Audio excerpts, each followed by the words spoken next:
Welcome to the Write Your Own Story podcast. I'm your host, Betsy Leonidas, and the founder of the Write Your Own Story company.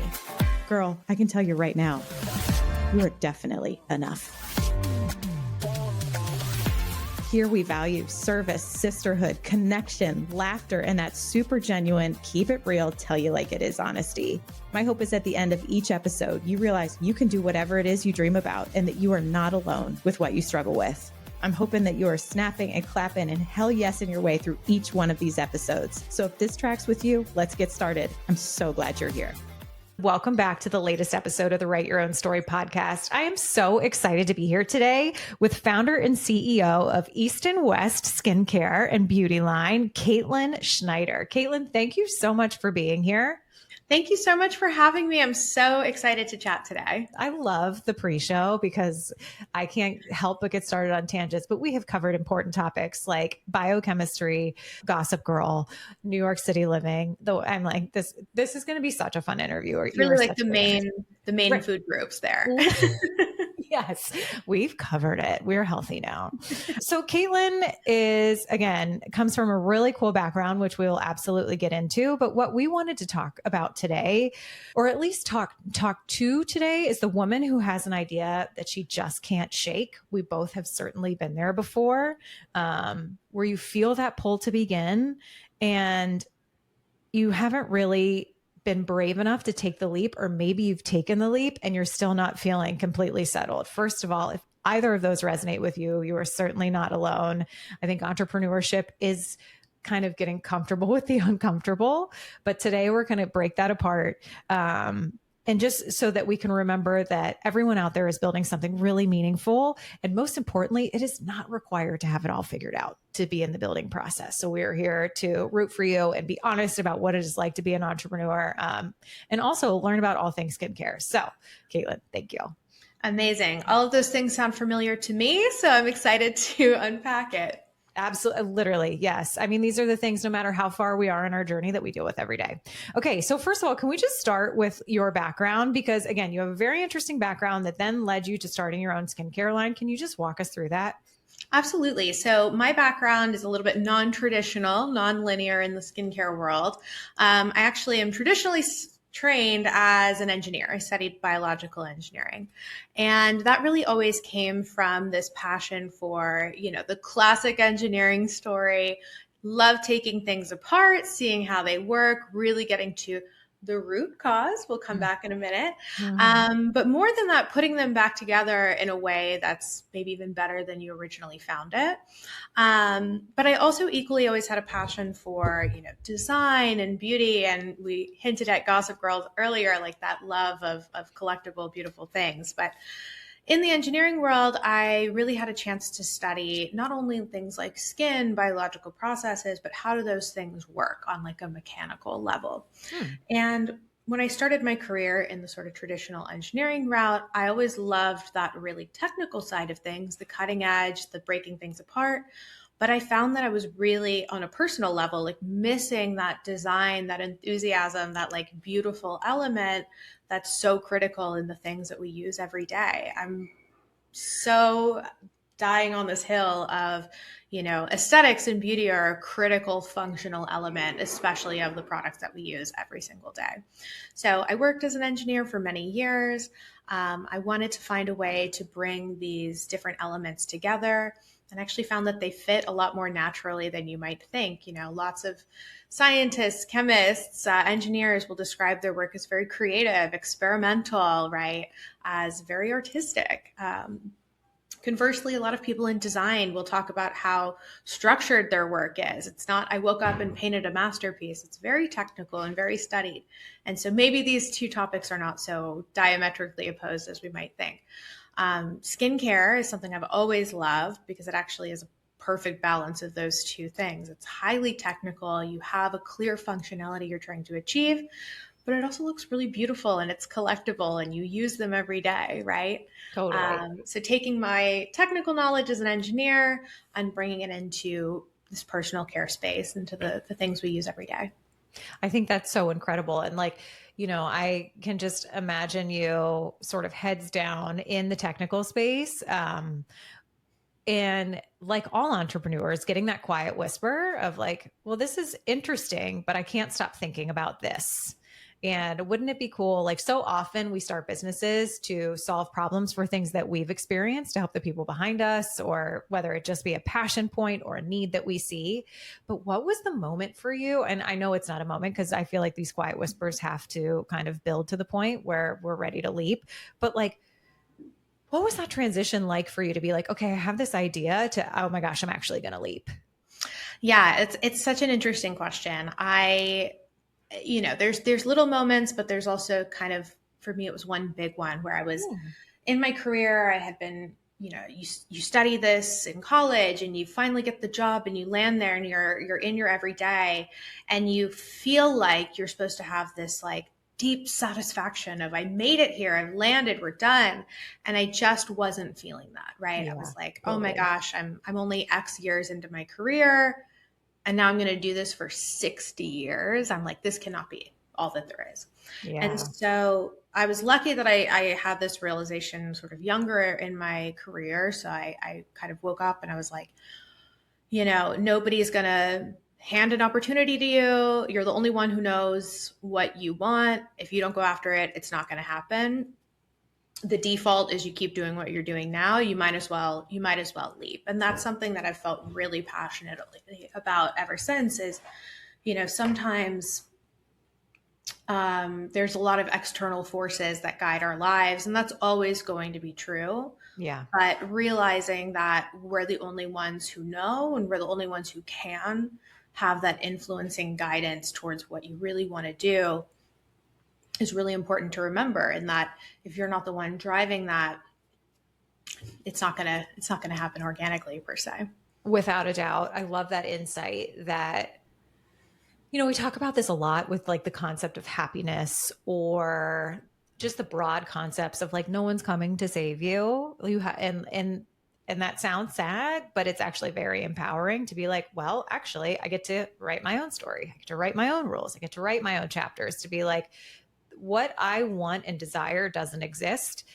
And no one's going to bring it to me on a platter. Like, I'm going to have to go out and create it and make it, which, to be honest, like, that's incredibly empowering. That puts all the control in your seat, which I think that's really what all of us crave. Totally. I think that just remembering that you have, yes, there's always going to be things you can't control, but Sure. how much ownership you can actually have over your own life and your own destiny is really empowering. I mean, look, there's going to be a theme of the day, but one quote that always sticks with me is, we love The Devil Wears Prada. There's a scene in there where it's like, oh, this is the job that a million girls would kill for. And I think that there's two ways to look at that. One is really exclusionary, where you're like, oh, it's infinitely competitive. A million people out there are against me. But the alternative to that, the flip side of that I would really recommend leaning into is like, but why wouldn't it be you? You know what I mean? It's got to be somebody, and half the time just deciding to be that person and taking the first step already puts you at 50% above of half the other candidates or things out there. So really deciding that, why wouldn't it be you over why wouldn't else? it be you? You guys, like, self-doubt is literally the worst and it's the loudest. It comes in a million shapes and sizes. Imposter syndrome, when you want something so bad and then you're like, maybe if I just hide from it or like not admit out loud, but like, why wouldn't it be you? Why couldn't it be you? Mm-hmm. It's so simple, but I'm absolutely obsessed with that. You had mentioned too that, like, external forces play a big role in sort of the trajectory of our life, or at least kind of what those steps are. Was it hard for you to put down the career that was attached to your degree, that was attached to that like trajectory that you had set out, and to pivot? Yeah, yes and no. I think from the standpoint of, when you look at your family and your friends and kind of the life that you pictured for yourself, it is really challenging to kind of rewrite this like mental narrative of like, this is what I was going to do, and now this is not what I was going to do. I think what was really helpful for me and in kind of narrowing in on a vision was looking at your skills, at what you enjoy, less as like a preordained destiny or one path, and more as like tools in your toolbox. So I always say, for example, on first glance, engineering to skincare seems like this like crazy, how did you get here kind of moment. But in reality, it's actually a really similar skill set, right? Finding the root cause, addressing systems, building products, even creative problem solving. And so realizing that you have these tools and these skills and these passions and these things that only you know because of your uniquely lived life, you can really leverage those in so many paths other than maybe just the one that you've focused on to now. I'm obsessed with that answer. I had a very hard time leaping from corporate advertising because I was like, no, and I loved it. I really loved it. And then the lifestyle no longer served me. Um, and I had such a hard time letting go. And this is totally my own stuff, but just in case anyone else feels this way, because I was like, no, I said I was going to do this. I'm going to win at this. And like, I had tied so much worth to like my career and, my level and all the money I made and all the things. And to be able to untangle that and put all that down and start from scratch was a huge personal assignment. And very rocky, to be honest. And I think that's one of the reasons why it takes entrepreneurs so long to be like truly profitable, is because there's a lot of personal work along with actual business work that you're doing along the way. But I think being true to yourself wherever you are in life is the most authentic thing that you can do and the most powerful thing you could do. No, I love that. I mean, one thing that I've thought a lot about too is this idea of, it's really easy to come on here and say like, oh, just decide one day you're going to do it and then it's going to happen. Yeah. But it's so just wrought with insecurity and challenge. And like, it absolutely is not and then I woke up and decided beauty is what I'm going to do. Cut to the montage, right? It's so hard. And I think one of the things that really helped me was, there's a quote somewhere that I can't remember, I'll attribute later, but almost accepting that going off on your own is going to be a deeply embarrassing scenario. Yes. Is actually so freeing. I mean, there's so much that we have tied to pride and wanting to be in a certain position. I mean, I care so much about titles and all these things you work towards, and why wouldn't you? It's what you're told that you should care about, and they're important. But once you kind of realize that like it's inherently vulnerable, it's inherently embarrassing to go out into the world and say like, this is my special thing that I love and I want to talk about it. It is vulnerable. It is embarrassing. There's going to be moments that are like, oh my gosh, I can't believe I just put that out there. But the only people who lose are the ones who don't even try. I mean, the worst case scenario is at least you put yourself out there, right? Yeah. You have to be so brave to be different, right? Like corporate is so hard and so fulfilling in so many ways. Like I really, really loved my career until it was a point in my life where I was like, okay, this isn't what I want anymore. But it's especially, I'm sure this applies to men as well. As I raise 3 boys, I try and be very mindful of what they will experience. But it's hard to be different. Women are told to like blend and look a certain way and be this, be the same version. And I don't know. So I think that to your point, like to be like, here's my little special thing that I built. And people are like, I'm sorry, what is that? I've never seen that before. Yeah. And just knowing, I mean, even going in and just knowing that somebody's not going to like it is actually just diffuses a lot of it too. It's like, don't wait for the moment. Somebody's not going to like it. Somebody doesn't like it right now. But you like it and you've got to go after it. And it's, it is hard. I mean, obviously you think of your day-to-day life. We talk a lot about these big swaths of achievement and this and that, but like we're all living day to day, right? So it makes sense that listen, we want to get through the day. You want to fit in. You don't want to have these like big moments of friction. It makes sense why we choose these paths. It's not a bad thing. It's so clear why it's hard, but to get to this sort of ultimate destiny moment, it is actively choosing these like uncomfortable things, not as a big one single step, but like in the day to day, like choosing to be uncomfortable. You touched on that already. It's really in those little moments. Oh my God, that's exactly right. It's in often the little moments that you don't see coming, but what a life skill to be comfortable in the uncomfortable. That is like, I mean, it's sort of like the root of all healing. It is highly applicable. But that is definitely like at the core of being an entrepreneur. You had when I think about my career and sort of collecting, and you had mentioned this analogy of the toolbox, which I absolutely love. And you're like, well, although it is a departure from what my degree was in my first, like I was collecting tools and skills along the way. Um, how would you speak to someone who maybe is sitting in a current position, but has that dream, has that quiet whisper, it's getting louder, and just to the concept of like learning before leaping without being tied to that like expert perfectionism? And how did that Yeah, apply in your life? absolutely. I think that just to get started, like an initial skill is really asking yourself, like, what do I enjoy? When somebody asks you, like, what are your passions? Like, have it just having that answer is kind of step one. Like, what do you actually enjoy? Not externally, what are you supposed to enjoy, but like, what do you love to do, to see, to read, whatever.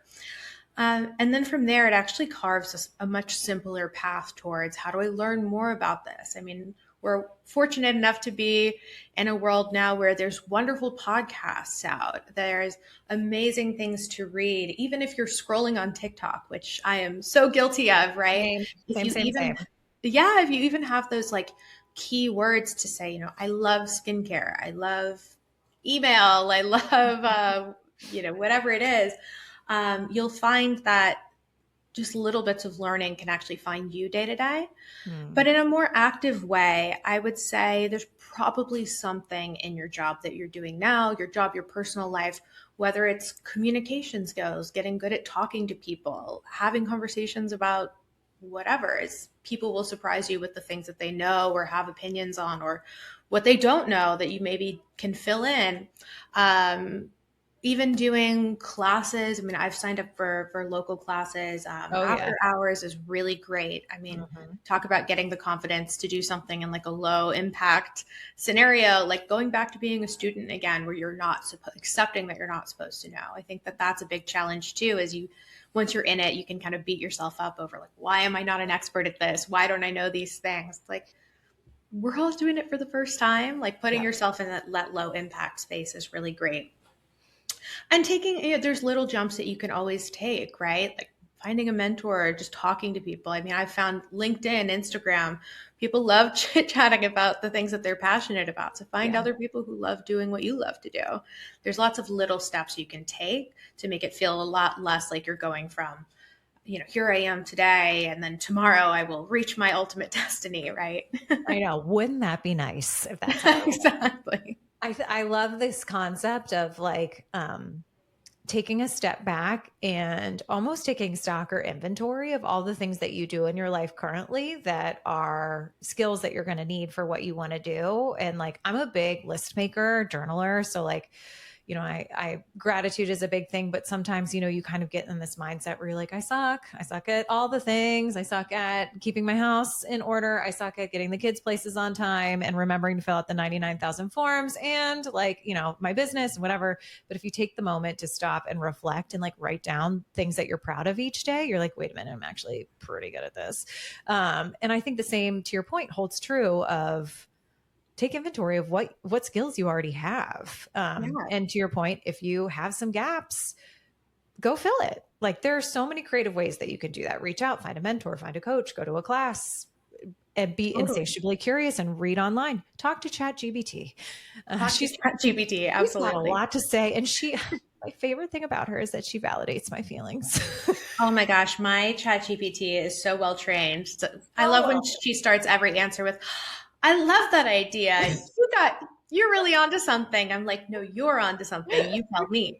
no, bestie, you helped me. It's like, oh, stop, No, it's so true. I mean, an example from my own business, the most Please. obvious connection from biological engineering to skincare is typically the science, right? Yeah. You'd think, okay, she's got a strong background in science that led to formulation, XYZ. And that's true.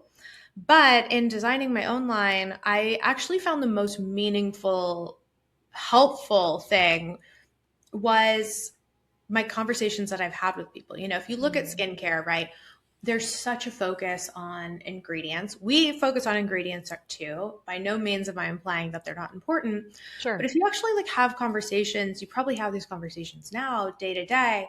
it's very rare that anybody's starting their personal care conversation with, like, oh, if I could just find a high enough concentration of peptides, then I would have perfect skin. And that is my problem. I mean, I can't think of a single conversation where that has been No. the topic. What you do hear is, oh, I hate washing my face. I'm tired. I just skip that step and I go right to bed. Or I hate when I wash my face and water is dripping down my arms and then my PJs are wet, Yes. Or things like, I don't even know what a serum is. Like I go to the store and I'm like, I don't even know how to build a routine. Like my secret is I don't even know what the products are, right? It's those moments. And that was such a light bulb moment of like, great, we have all these cutting edge ingredients. We have all this skin knowledge. If we have the solution, we have the knowledge, why isn't it clicking and everybody's glowing all the time? The real breakdown is proper application and regular use. The best ingredients in the world that sit at the back of your cabinet are not changing your life, right? So just I found so much meaningful knowledge and just chit-chatting with the girls, right? You can really find these great nuggets in these non-traditional places. I'm obsessed. And I think that goes back to marrying the concept of like engineering and design are really all rooted in insight. Right. And so I think that that is like such a cool parallel to bring those two together because that's exactly what it's like on the advertising and design side. You sit in focus groups or you're talking to people and you're like, okay, I have a business idea and I have like a product, but what isn't in the middle is not clicking for you. Also, Exactly. you were speaking directly to me. I'm so tired at night that I am so bad about washing my face. And my 12-year-old daughter is like, Mom, she's so upset with me. She makes getting unready videos. They like FaceTime and will get unready with their friends. I was like, girl, I like crawled into bed. Like, actually, I fell asleep in your little brother's bed. And then your oldest brother woke me up to tell me to go to my bed. I was like, I put my poor PJs on and that was a win. right? It is a win. But it was a direct hit on my battleship that it is like my skincare in the back of my drawer is never going to work unless I put it on my face. Totally. And it's, again, this is where that piece of it is business forward. You know what I mean? Yeah. We can ignore it and say like, oh, you should really be washing your face, but it's like, that's not going to change human behavior, right? No. So for example, the first step in our routine is obviously a cleanse. Yeah. Really important, but we also find if you're not washing your face, it doesn't matter what serum you're putting on, it's not getting through the makeup, right? Yeah. But it was like, great, we're not going to do a double cleanse. We're not going to do a triple cleanse. We're not going to do all these things. It's a win if you're washing your face once. Yeah. Right. How do you feel about facial wipes? Well, it's funny that you mention it. Facial wipes, not a big fan. If the option is no cleansing or facial wipe, great, do it. Okay. But I find that they can be really irritating. All the things you already know. Somebody on TikTok has told you, and I'm not here to shame, right? But it was a real thought. They're selling really well for a reason. So my answer to that was we developed these really cute cleansing puffs. They're little reversible puffs, bigger than those kind of reusable rounds. They're fluffy. They're great. Softer than a washcloth, so you're not getting any irritation, and you can just rinse, 2 swipes, your whole face is off.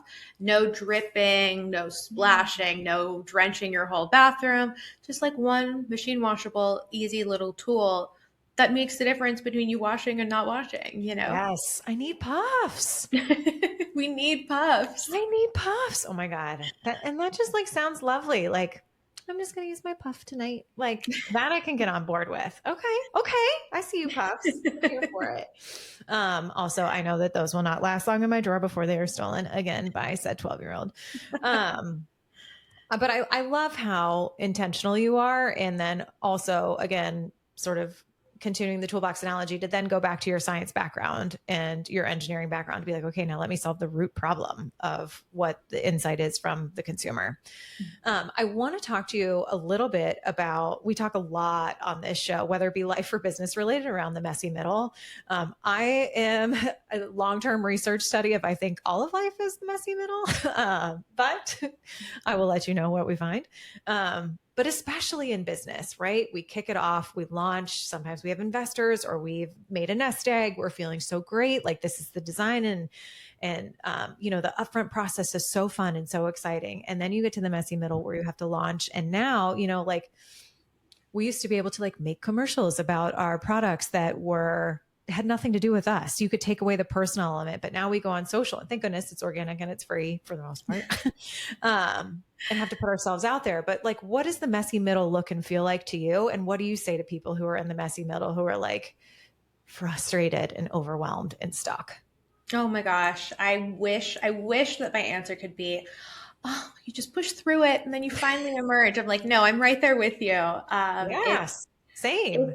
It's really tough. I mean, I think part of the challenge is exactly this, having the conversations around the reality of like, it is constant. There is no destination. It is all journey, right?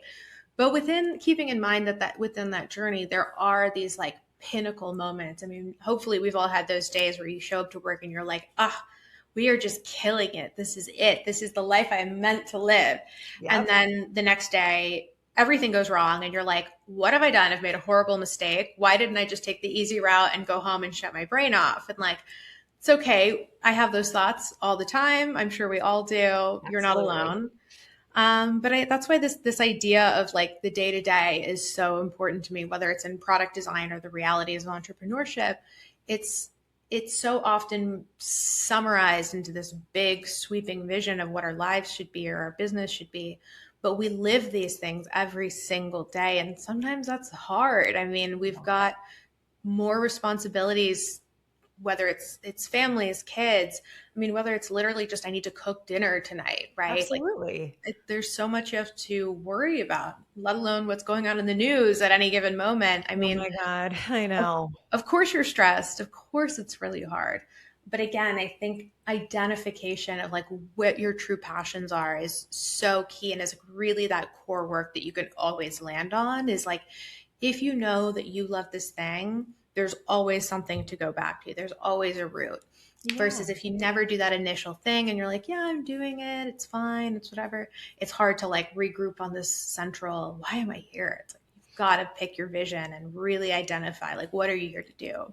Oh, yes. I'm of like the vision of what you want your life to look like and how your business supports that, whether it be from a dollars and cents standpoint or just from like a joy and passion standpoint, and hopefully both. Mm-hmm. You're right. Like, I have so many people in my life that are like, ugh, Monday. And I'm like, Monday. I love what I do. Like, don't get me wrong. It's like so hard and I feel not great at it and all the things, but like, I get to build the thing that I love. And I think that's awesome. You know what you made me think of when we talked about the news, because girl, right? It's a lot. And I find when I'm overwhelmed, I turn into like a freeze state. And sometimes I will like try and blame that on my ADHD and be like, no, I just am like so many tasks to do. But I know that when my brain gets overwhelmed, I freeze. It has been a response of mine in any shape and size of part of my life. Like, do you think there's something to identifying what your responses are when things get hard and like being able to tap into whether it be discipline or self-love? I don't know. How do you handle things like that? I relate so much to what you just said. I do that too, where, we've all had that day where you're sitting on the couch and the weight of your task list is just crushing down on you. And the idea of even starting one thing is like completely impossible, right? Absolutely. Yes. And then you turn on the news and you're like, never mind. Like, it's just the weight is heavy. It's huge. And I mean, it can sound trite to say like opening my laptop is impossible, but there are days where opening my laptop is impossible. Oh, thank you for saying that. Yes. Yeah. And so how do you get out of it? Obviously, we've got to get back in and fight the good fight. Mm-hmm. I find, some of it is traditional advice, right? I finally bought a brick to shut down all my apps. Ooh, do you like it? I'm obsessed with phone jail. It's got to be, I need to be. It's the advice of like, just put it in the other room. I'm like, I can go to my other room. Mm-hmm. Like, I have no legs. problem. Yeah. I gotta shut it off. Mm-hmm. Or even simple things like I find walking outside is such basic advice, but is so life-changing. I mean, like your entire day's trajectory can be changed by going to get a cup of coffee, right? Mm-hmm. But also not compiling onto it. I mean, there's nothing worse than being frozen and then beating yourself up and piling on top of it, right? It's the worst thing you can do. And so sometimes the answer is you're frozen and the best thing you can do is nothing for the day and leave your laptop in the other room and just accept that it's not going to happen. of course I've had the argument with myself, and I'm sure people listening are like, I can't stop for a day. There's so much to do. I get that, but it's also sometimes you can't do anything. And if you're, the point person or the head of whatever, you've got to take care of yourself, and that's really challenging. But it's essential, right? Yes. I love that advice so much. You just have to check in and be like, what do I need? And yes, going for a walk is like so simple, but I was at the gym this morning. I was talking to my trainer and we were saying like the rudimentary things that you need are like fresh air, sunshine, movement, like good food. So like you've checked many a boxes and then you get a coffee and that's just fun. I'm like, get a little treat. Oh my God. A little treat. I was like, actually, now I don't want to go for a walk. It's so cold, but conceptually I want to go for a walk, but it is so true to check in. And I love the advice of, if you need to downshift or shut off or whatever, like really use it. Don't waste that time beating yourself up for the choice that you had to make to take care of yourself. Use it wisely. Totally. And I find that actually sometimes it can be, forgive my language, but like a productivity tool, right? Mm-hmm. Where if you just need to downshift and you just don't do it, how often have we found that it drags over days, and now you've had 3 days of feeling terrible and rotting, mm-hmm.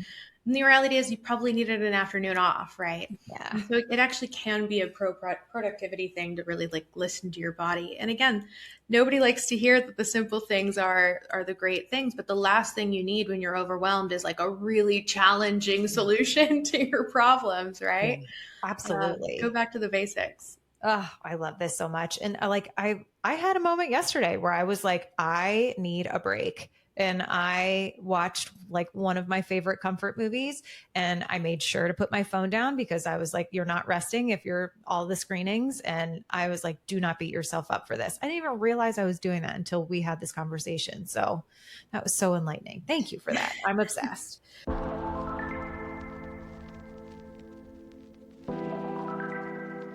I have to tell you, I'm literally obsessed with my Oura Ring 4. Honestly, my Apple Watch was way too much noise for me. Stand up, sit down, you have a meeting, you're late, your steps are low, breathe, all the things. But this little ring has been an absolute game changer. It doesn't just track my sleep, it helps me actually rest better. Every morning, I get insights into my recovery, my readiness for the day, and whether my body needs more downtime. It even tracks my steps, my cycle, and literally so much more. If you're someone who loves data, cares about your health, and also loves cute jewelry, this ring is for you. This is a gentle reminder, backed by science, that rest is just as important as hustle. Unlock this powerful tool for better sleep, less stress, and smarter recovery with Oura Ring 4. Use my link in the show notes to get 10% off your Oura Ring today.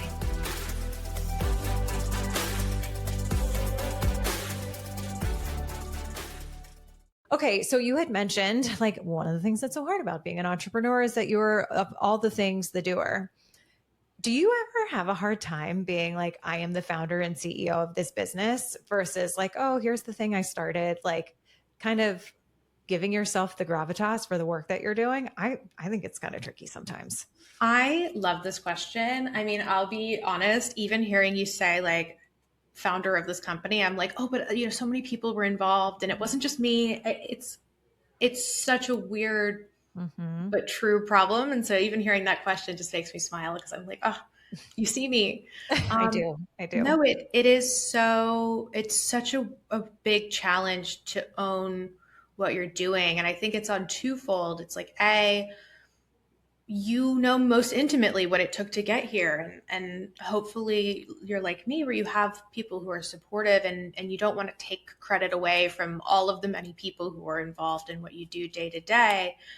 And on the other side of it too, it's leaning into that like spotlight moment of you own the successes, you own the failures, your name is stamped on it. But I think the biggest takeaway or the biggest opportunity is, your successes don't take away from the people who helped you. We talked about it at the top of the show, like supporting everybody around you. As you rise, everybody else rises. And that's a good thing, right? And I've actually found through this process, I, like a lot of people, really struggle with asking for help. You don't want to inconvenience people. You don't want to like put people out. I'm like, this is my thing. Don't worry about it. But it's been really eye-opening to see how much people are supportive of you and want you to be happy and vice versa. And so it can feel really cocky to say, I did this, and it's not. You did. It's okay to lean into it. Yeah. I find that to be such a challenge, but Yes, it's I important. completely agree. And I thank you for bringing up the idea of like how hard it is to ask for help. It is so hard. It is so hard in personal life and business. But you hit the nail on the head where service is so intrinsically ingrained in who we are. And that is like a super form of authenticity. And so we know how good it feels to help others. So, like, why deny them the opportunity? Um, Totally. But yeah. also, like, think about how good it feels to when you hear somebody talk about something passionately or excitedly. Like, people want to share and swim in that energy. It's like Mhm. give people the opportunity to love the thing that you love. It's sharing. It's sharing a fun thing. You love it. You're excited about it. Let other people love it I too. love that. And like, I think, again, going back to the top of the show where you're like, I have this thing in this precious thing in my hand that I built, like to not be able to like, it's almost like, when I talk about my kids, I'm like, I'm obsessed with them. Like, I mean, nobody is perfect, but I'm like, I could talk to you about them all day. Like, I'm like, I think they're the coolest and the nicest and the kindest. And like, please God, clean your room. But like, all the thing. And like, if you don't take the things on the stairs, up the stairs, I might die.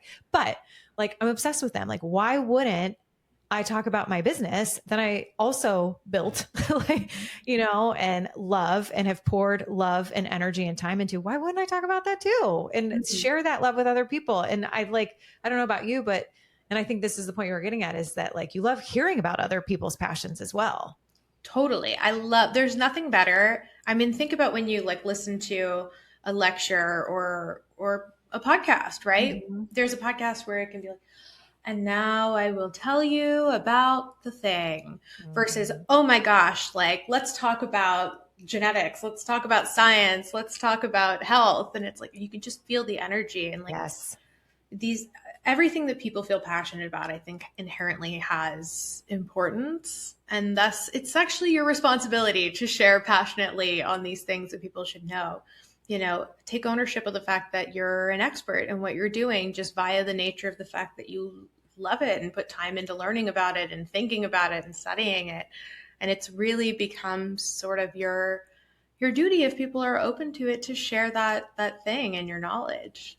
Yes. Ooh, going back to that like founder CEO concept, I'm literally making this up on the fly. So just ride this with me. But like, in the corporate world, we're told you are this level, you are this position. So you're like, oh, I definitely am. And you can believe it. But when you have to claim that yourself, or claim that you are the expert, or claim that you are the coach, or claim that you are the scientist or the engineer, like, do you think there's something to that, like self proclaiming versus being told this is what you are? I absolutely will come on this journey with you. I love this Yay. topic. No, it's so true. I remember so distinctly in my own journey. You're surrounded by so many smart people all the time that it's really challenging to not feel like you're not the expert in the room. And of course, it's about balance. We always need to be. The worst thing you can do is shut down and not be open to learning and changing and etc. For sure. But I think that there's a realization that happens, especially as you kind of move into entrepreneurship, go out on your own. It's like nobody is the expert on new things, right? Right. If you're doing Right. something new, you are the expert, right? And of course you have the responsibility and the onus to become that expert and make sure that you're validating your research and really doing your due diligence. But like deciding you're the expert is half the battle. I mean, people talk about confidence all the time and saying things confidently. It's so true. The news is true, right? You just are one of the unique people who know a lot about this topic. Again, this idea of there's millions of people out there who are competing against you, I think is such a farce, right? Yes. There's so many unique perspectives, there's so many unique knowledge points and passions, etc. Like again, just via the fact that it's something that you like and you love means you're probably more of an expert than half the people you talk to. And so leaning into that, deciding to talk with authority, but then also being very open to being wrong or learning something new is really such a skill. Oh my gosh, absolutely. I love the way you put that, that like you have to count the hours and passion and energy that you have put into it. And it's not a competition, that everyone has their own uniqueness, but that the way that you continue to be an expert is to continue to be open. Um, And yeah. really valuing non-traditional paths. It's really Ooh. tempting to say, if I go to school and I have a piece of paper at the end that says, I know this thing, that Mhm. is the only way to have knowledge. And it simply is not true, right? Yeah. We all know people who have maybe done non-traditional learning or the school of life, right? And they're the Totally. smartest people but like we sometimes devalue our own experiences. And again, that's something you can lean into, is the fact that you are the only one who knows these things via the unique privilege of having lived your own life. And so yes, traditional forms of learning experience are really great, but I find that some of the smartest people I know are the ones who have these sort of journeying pathways and have learned from a lot of different places. Yeah, again, collected all these experiences to add to their toolbox, to be like, hold my beer, let me just open my toolbox and find that file for you. Exactly. And to that point, it's like, again, it's so trite to say, but it's true. Like fear of failure is like the death of all dreams, right? At Yes, some and joy. point, at some point you've got to just try it. And Yeah. I think sometimes accepting at the very beginning that it might be bad and you might fail is sort of freeing. I mean, I have a friend who started watercoloring in the past year, and she's gotten Cool. incredibly talented at it, and she's great. She brings people into it to join her, and I didn't for so long. So I'm like, oh my gosh, your picture is going to be so beautiful, and mine's going to be this like whatever. And she's like, the point is not to make a beautiful picture. That's actually not why we're doing this. The point is to do the thing, right? And inevitably you'll make something beautiful or not, but the point was doing it. It wasn't the output. Literally obsessed with that. That again translates to all areas of life. And failure, like I have learned to love closed doors. Um, Failure, I mean, it's the fastest way you learn. And then there's this other aspect of failure where like you survive it 100% of the time, for the record, for everybody listening. So, and then there's this like wild empowerment that comes from being like, no matter what, I'm going to be okay.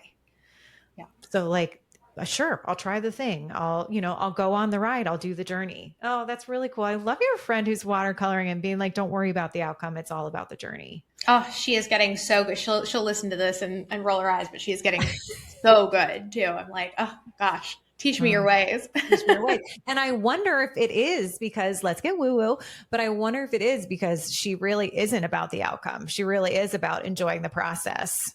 And just trying things. And again, Mhm. that's where innovation is born, right? Yeah. In trying Yes. something Thank that's you. not new. If your goal is to, look at a perfect painting or create a perfect product, you're referencing something that's already been done. You can't innovate. The best thing you can do is create the second best version of something that's already been done. So you have to fail. You have to try new things. Otherwise, you're not innovating. Great, you ended up with a beautiful picture, but you didn't have the skills. You didn't do it your way. You didn't innovate, right? So Yeah. you just have to try something new. Innovation is a word that literally makes my heart skip a beat. I just love it so much. Um, okay. So on the flip side, like I think you and I both feel very passionately about like, just go for it. You have to try. As you had mentioned, we start with this vision, we connect it to passion. What is your advice for discernment and for when you are on this journey for where to say no to things? That is another really hard one, right? I Yeah. mean, people pleasing. Nobody wants to admit that they're a people pleaser. And then here I am admitting it, I'm right? like, yeah, me too. It's hard. I mean, of course it's hard. We want to make people around us happy and be present and give people joy, right? But Yeah. I think that especially on this kind of new journey, the the reality of necessity comes into play where you quite literally physically cannot do all of the things. Yeah. And so the first time that you have to say no to something, it's so hard. I mean, oh my gosh, you beat yourself up. You're like, I'm letting somebody down. How could I Mhm. not be a friend and whatever? Um, it's hard. It's never not hard. But I think it always goes back to this idea of what's serving you, what's putting you further on the path of the things you want to be doing, and what's not. And sometimes, again, it's going to be non-traditional. I mean, helping somebody move doesn't really sound like it's supporting a skincare business, Right. but like, you help your friends and you garner these communities that are built on helping people, and it's not Absolutely. tit for tat, but it's like, I know you'll be there for me to do hard things and vice versa. So that's important. And then, when it comes to business things too, sometimes realities of budget and time Totally. come into play, and that can be really crushing. But taking the strategy to say, like, okay, like, what are the real things that are at the core of my business that are going to make a difference, whether that's monetarily or community building or product building, really having that laser focus on, like, okay, what is actually going to move me forward and what's not. And again, personal things are on that list. Being a Mhm. human person, I mean, this always makes me laugh being in sort of the wellness space. I think people working in wellness are some of the least likely to do their own advice. But we talk about it all day, where it's like, you have to remember you're your own employee. You are a person that you manage. And if you're not upkeeping yourself, you're just not an effective employee of the business, right? Yeah. And so we don't like to hear it. We like to think that we're machines, we're in the AI world, it's great, but goes back to the classic basics. You've got to eat well, you've got to move your body, you've got to think about things that are not, in your inbox. Yes. And Turn it off. so Uh-huh. so really prioritizing yourself, and then those core vision supporters is like where you can feel confident in saying no, is not coming from a place of, I don't want to help you, I'm not interested, but coming from a place of, I've got to support the journey, and these are the things I have the capacity for. I love that. And it makes me think about in the skincare world. I can't remember if we were recording or not recording when you had mentioned that your goal is to keep it as simple as possible because people get so overwhelmed. And then I think about you sitting in all of the customer research or just conversations that you have with women, which I'm sure are many, and so many needs pop up. I think anyone who's building something or creating product or services can think about all the different needs that we hear about. How have you been able to keep your product line simple when so many different things are coming at you? Absolutely. It's so funny. We've talked a lot about passions and keeping things simple and focused, etc. Yeah. The world of skincare is so infinitely interesting to me because it's a space that's so scientific but so intimate. I mean, what Mhm. other products do you use day to day that, like, they live in your home, they're part of your decor, they Hmm. touch your skin, hopefully twice a day is the recommendation. Zoinks. They travel with you, you know what I Yeah. mean? They Yeah. really live your life with these things. But on the other side of it too, they need to, with that, they've got to live with you. Skincare is my passion and I love these things. We always say, a chemist needs to be involved, but it doesn't have to be the consumer. Yeah. And so I love spending my time researching ingredients, and that is my passion, and also my responsibility is to make sure that these things are clean and effective, and all of this important things that you look for. But from a client's perspective, I think your skincare should be the least interesting thing about your day, right? Mhm. It should, because it fits so perfectly well into it. I think we have very exciting, interesting skincare, and it really addresses your root cause, but it's something that fits so seamlessly into your routine that you can just do your 3 steps and get back to living, right? I think that for me, unpacking that idea of root cause, getting to the real analysis of what are your concerns, what are causing those concerns. Great, let's meaningfully address that, so you don't spend every day thinking, oh, I got to put a little bit more concealer on, or like, oh, my Mhm. skin is so uncomfortable, I can't stop thinking about it. We just take care of it, and you can move on.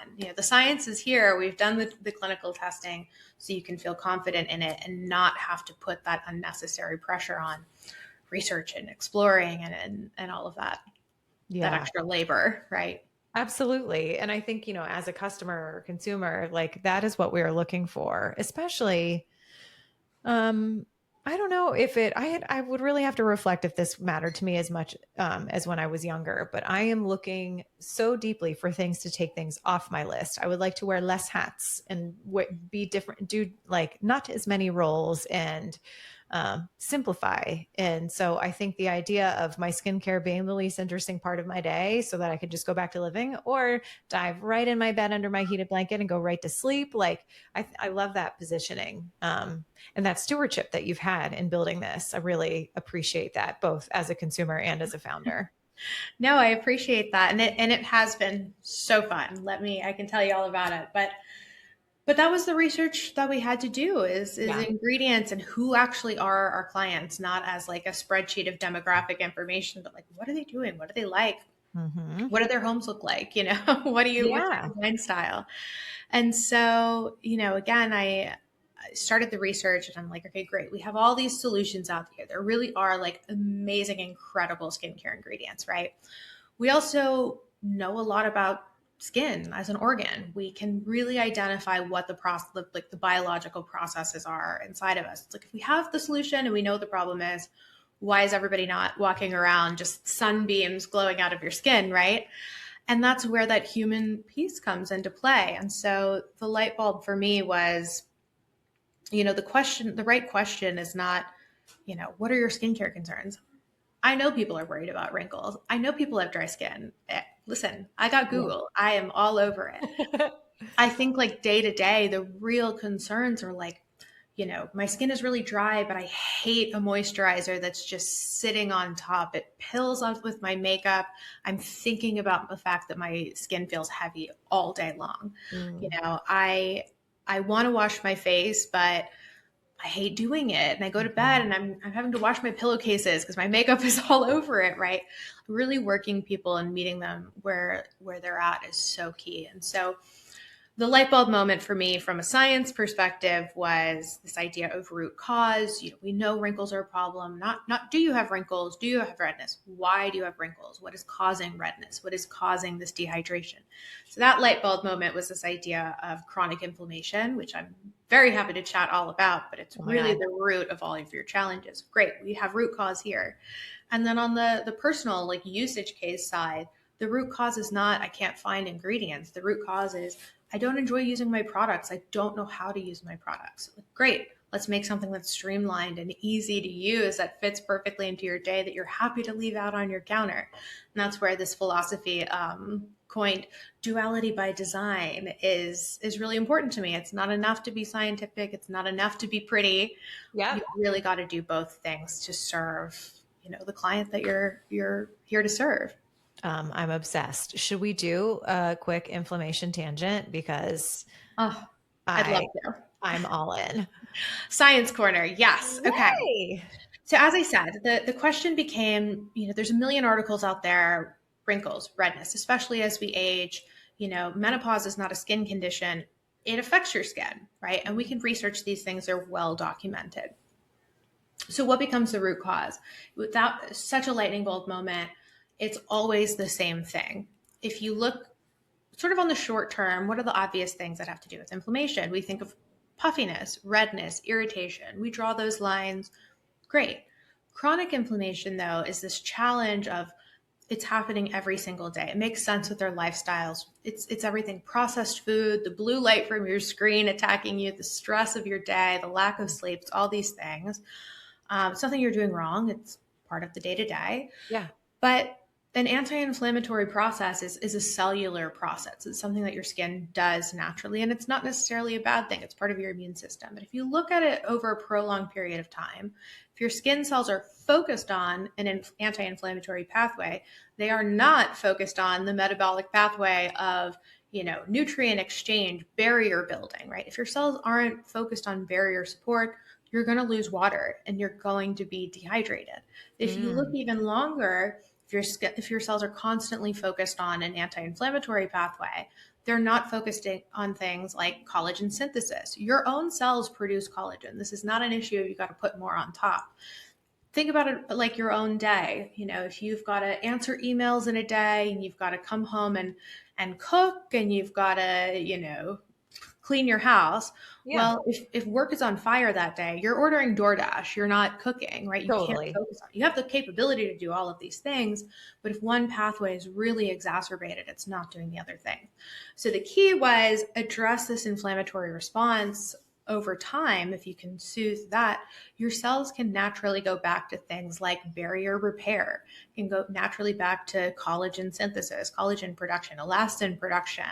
So you really want to refocus your own, biological engine to get back to doing what it does best. So this was like, oh my gosh, it's all one thing and it's not my fault, Oh, talk about a lightning bolt moment for sure. That's absolutely fascinating. And, we hear a lot about inflammation, and we hear a lot about inflammation of the gut, and we hear a lot about inflammation in terms of stress and how that manifests in all sorts of joint and injury and all the things. But I've never thought about it relative to skincare, especially at the cellular level. And I love your analogy of like, if all these things are on fire, you're ordering DoorDash, like your skin has to do like my best friend and I always joke, unless it's on fire, it doesn't get my attention. So like, Mhm. and your skin is the Absolutely. same. Like, what is the biggest problem? And I love that it is like kind of giving your cells the opportunity to do what they're made to do. Absolutely. And I love boiling it down to problem solution. Because again, Mm-hmm. I think we touched on this a little earlier, but you know, inflammation in diet or in the medical field, right? If Mm-hmm. you get a cut on your leg, it's not a big moral failure, right? You go Yeah. to a doctor, you put a band-aid on it, you do these, you take an aspirin, right? And you solve it. There's a problem, you solve it, you move on. Yeah. Somehow in the world of our skin, it's become so demonized, it becomes, I've got a pimple and it's like, oh, I really shouldn't have eaten that chocolate. And I should be washing my face more. Like my skin hates me. And it becomes this like moral failure that's just not true. Mm. Your skin is an organ like everything else. It has processes that are well studied that we can identify solutions for. And that's just what we're here to do. We want you to be able to have meaningful results, visible results. It's not a bad thing to say that you want glowing skin and that you're Yeah. looking for an aesthetic change. And I want to give you that in a way that's sustainable and long term. You look at a lot of products on the market and you see there's like a hydration line and a anti-aging line and a brightening line, and it's like, I want all of those things. How do I get all of those things? It's not even, am I supposed to use a 7-step routine? Am I supposed to be using 3 different 7-step routines? And it's like, let's Right. really look at why do you have these things, not just at the symptomatic kind of superficial level, really what's happening. Let's address that. And then let's move on. Yeah. So just to like, for those of us in the back who aren't very great at chemistry, if someone has like the redness in their skin, what do they call that? Rosacea, I guess. Or they have very dry skin. Are both of those roots inflammation? Exactly. And this is something Whoa! that's My mind is true. blown. My mind is blown. Exactly. I'm like, And this no, is we're just made different, but we're not. no, and it's funny. This might be controversial, but there's been such a story about everybody's skin is completely different. Everybody's skin is completely unique. And yes, there are things that are unique about people's skin from the perspective of some people are more prone to having dry skin. Some people are more prone to having acneic skin. In the same way, some people are reactive to some ingredients and not reactive to others. So yes, there are unique points for everybody's experience. But the reason why I say that this, like everybody's skin is completely different, is a negative, is it makes the barrier to solution so high. If my skin is completely different from your skin, how could I possibly invest the time to know it and find my own unique solution? Like, yes, you might need to find some time to really research what irritations or what things your skin is prone to, but there are solutions. We study skin. We know how to address dry skin. We know how to address oily skin. And inflammation was such a great realization to me. And so in my line too, we focus on inflammation, this idea of root cause for meaningful benefit. But that doesn't mean we shy away from some of those symptom level things. You have a long-term solution and you want wrinkle solutions right now? Great. We packed it with peptides. So you'll see those short-term results. Let's solve the long-term barrier challenges, but let's also inject some extra hydration for plumpness today, right? You Yeah. want to see challenges, short-term solutions, long-term solutions, so that you can have the glowy skin today, but meaningfully have your glowy skin tomorrow.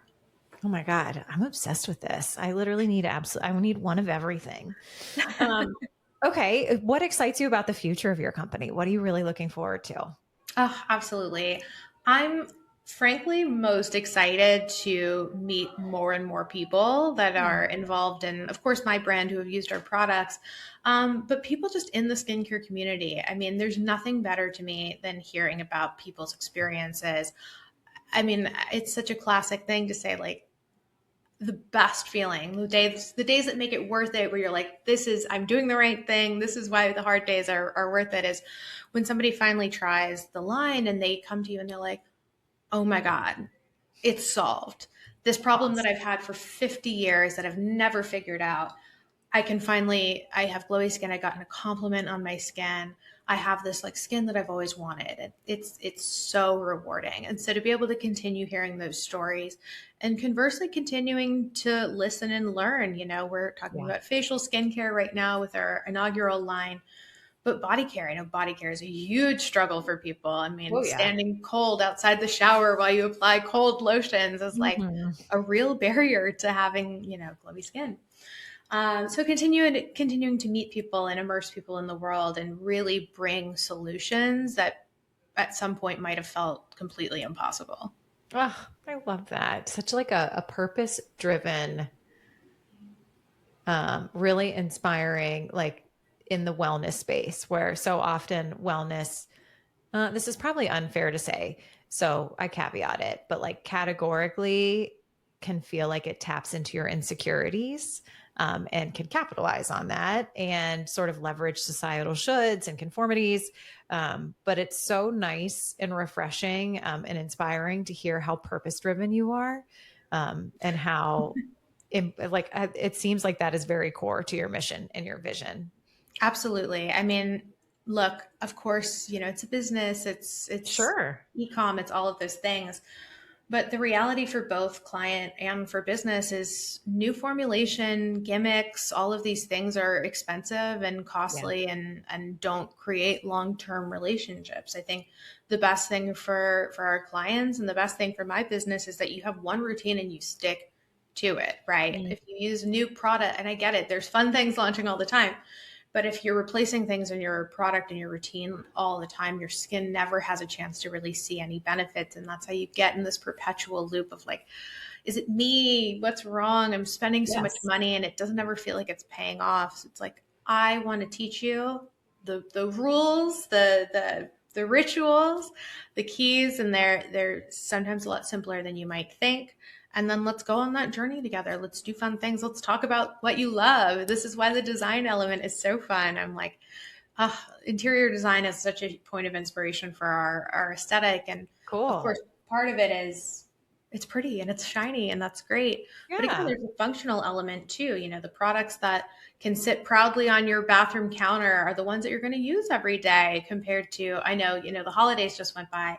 The products that get put away when company comes over and you rediscover during your spring cleaning are not transforming anybody's skin, right? So there's a functional element to having beautiful things that you love to use. Absolutely. I think that's so spot on for anyone who is creating product. And that is such a great way to think about it, to be like, is this something that we put away and we forget, or is this really solving a need?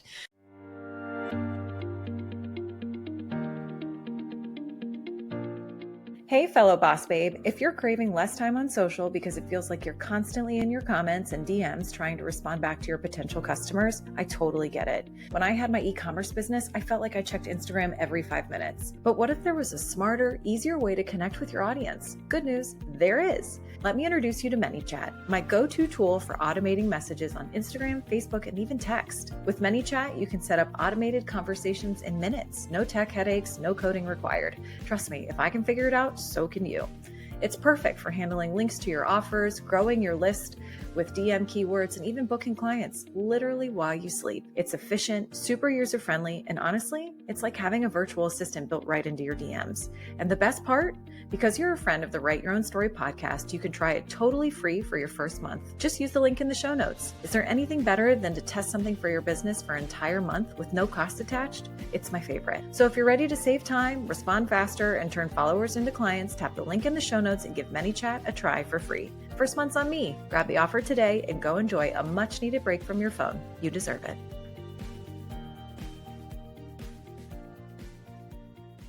Okay, last question for you. Going back to our intention of the show, if someone is listening and they have the idea and they're listening to your passion and listening to your deep connection to your work and they want to start, but they're stuck, what is the next thing that you would recommend for them to do? I would say make the first step a small, easy win step. And my advice, and it's crazy how challenging even this little step can be, is like talk to one person about your passion. Just tell them in a completely open, no holds, but don't qualify and say, oh, I'm thinking about, but I don't know if it's a good idea. Just put words out loud to the thing that you really love. And it's such a quick win. It's such an easy step. 2, I think you'll find the people around you are much more excited than you think that they might be. And just voicing what these secret passions are inside your heart is like the first way to make that step to drawing in learnings and opportunities and all of these other bigger steps, but just voicing it and identifying what is that passion that you just deeply want to explore and tell another person about it. Oh, I'm obsessed with that. And it really, like, again, I love the idea of the next step being a simple, very reachable, and then to really connect and be able to put words to it. I think that that is absolutely invaluable advice. And one thing that actually it was last week's show that this reminds me of, is that your network is so deeply critical to growing your business. So yes, you're an e-com platform. We all use social to amplify our message, to build awareness or whatever. But when it comes to building your business from the ground up, it really truly requires on your network, no matter what stage you are. So I also love this idea of go out there and tell someone about it. Start a network.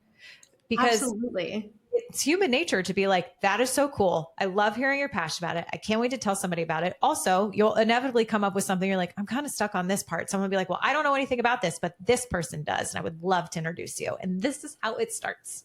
Absolutely. You'll be shocked to hear what other people's passions are as well. Totally. And sometimes when you get stuck on something that you're like, I know nothing about this. This is my least favorite part of the project.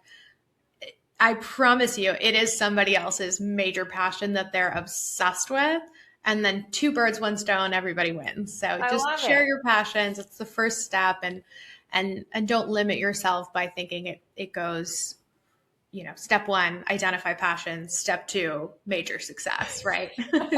It's always the journey. You're always in the middle. Yep. And absolutely. And to your point, fall in love with the middle. Exactly. That is the whole ride. Exactly. Okay. Exactly. Where can we find more about your company, the skincare? How can we buy this amazing, simple process? I want puffs. Where can I find my puffs? Absolutely. I have puffs for you. I have puffs for everybody. We are selling on our website, eastonwest.com. That's AESTON West.com. We're also on social media under the exact same handle. And look, I get it. Skincare can be this black box and unpacking it's challenging. So I'm always happy to schedule time to do a facial, to do a little learn. But it's just 3 steps. I want it to be simple. I want everybody to feel confident in skincare. And hopefully East and West is where you can find that. Amazing. My interest is absolutely piqued. This has been such an incredible conversation. I love hearing your passion. It inspires me. I'm so impressed with what you have built. And thank you for sharing all the vulnerable moments of what it's really like to run a business, because I think those are more the conversations that we all need to have. So Kaytlin, thank you. This has been incredible. Absolutely. This was so fun. Let me take care of your skincare and we can get back to watching Gossip Girl. Yes. Oh my gosh. Next time we meet, it's on the steps of the Met. We're going to have coffee and it's going to be so glamorous. Absolutely. Thank you so much. You're so welcome. You guys, for anyone listening, please share this episode, whether it be for someone who you know has a passion and is being kind of quiet about it to inspire them, for someone who is in the middle of their entrepreneurship journey to say that I see you and I hear you and I thought you would love this episode. It takes this kind of collective thought and understanding to keep us propelled forward. So thank you everyone for listening, and we'll catch you next time. Well, that's the end of this episode, but promise me you won't stop here with whatever it is you're feeling or dreaming about. I hope you leave today feeling empowered to live life just as you see fit. If this podcast was helpful to you, it would mean the world to me if you could leave a review on whatever platform you're listening on. I genuinely just want to help women live the life they dream about. So if this type of content tracks with you, subscribe to this podcast or visit our website, writeyourownsstory.co, to download digital courses or to grab a journal and a mug to just dream in and dream with. It's your life, lady. Do you. And just remember, I'm rooting for you and you've totally got this.